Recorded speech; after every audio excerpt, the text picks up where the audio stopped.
রূপক কর্মধারয় সমাসের মধ্যে একটা অ্যাবস্ট্রাক্ট নাউন থাকবে। কি থাকবে? অ্যাবস্ট্রাক্ট নাউন থাকবে, আর একটা হচ্ছে কনক্রিট নাউন থাকবে। অ্যাবস্ট্রাক্ট নাউন কোনটা? যে নাউনটাকে ধরা ছোঁয়া আঘাত করা যায় না সেটা অ্যাবস্ট্রাক্ট নাউন, আর যেটা হচ্ছে ধরা ছোঁয়া আঘাত করা যায় সেটা হচ্ছে কনক্রিট নাউন। ওকে, তাহলে রূপক কর্মধারয় সমাসের মধ্যে দুইটা নাউন থাকবে, একটা হচ্ছে অ্যাবস্ট্রাক্ট নাউন আর একটা হচ্ছে কনক্রিট নাউন। আরেকটা জিনিস খেয়াল করতে হবে, রূপক কর্মধারয় সমাসের ব্যাস বাক্যের মাঝে, এই ব্যাস বাক্যের মাঝে রূপ থাকবে। কি থাকবে?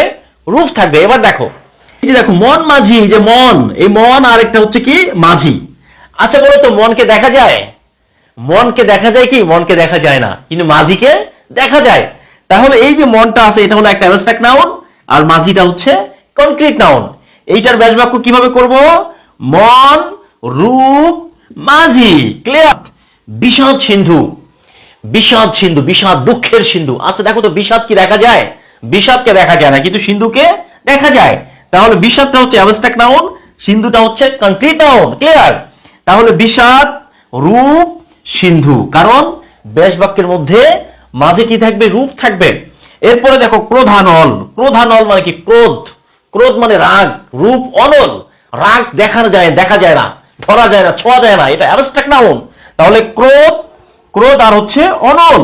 তাহলে যে দেখো ক্রোধ আর হচ্ছে অনল, এটা হচ্ছে অ্যাবস্ট্রাক্ট নাউন, এটা হচ্ছে কনক্রিট নাউন। পরাণ পাখি, এই দেখো পরাণ পাখি, পরাণ, পরাণ দেখা যায় না, ধরা যায় না, ছোঁয়া যায় না, এটা হচ্ছে একটা অ্যাবস্ট্রাক্ট নাউন, পাখিটা হচ্ছে কনক্রিট নাউন। এরপরে দেখো পরাণ রূপ পাখি।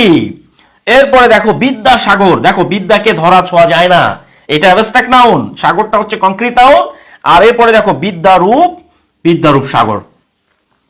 পানি হয়ে গেছে। ডিয়ার স্টুডেন্টস, আমি বিশ্বাস করি আজকের এই ক্লাসটি দেখার পরে রূপক কর্মধারয় সমাস চিনতে আর কোনো সমস্যার কথা না। এই ভিডিওটি দেখার পরে কমেন্ট বক্সে জানাবে ক্লাসটি কেমন লেগেছে। আর এই ধরনের ভিডিও বেশি বেশি পাওয়ার জন্য পেজটি ফলো করতে হবে, আর পেজটিতে লাইক, কমেন্ট এবং শেয়ার বেশি বেশি করতে হবে। দ্যাট মিন্স যত বেশি শেয়ার তত বেশি কেয়ার। আজকে পর্যন্তই, ভালো থেকো, আল্লাহ হাফেজ, দেখা হবে অন্য একটি ক্লাসে।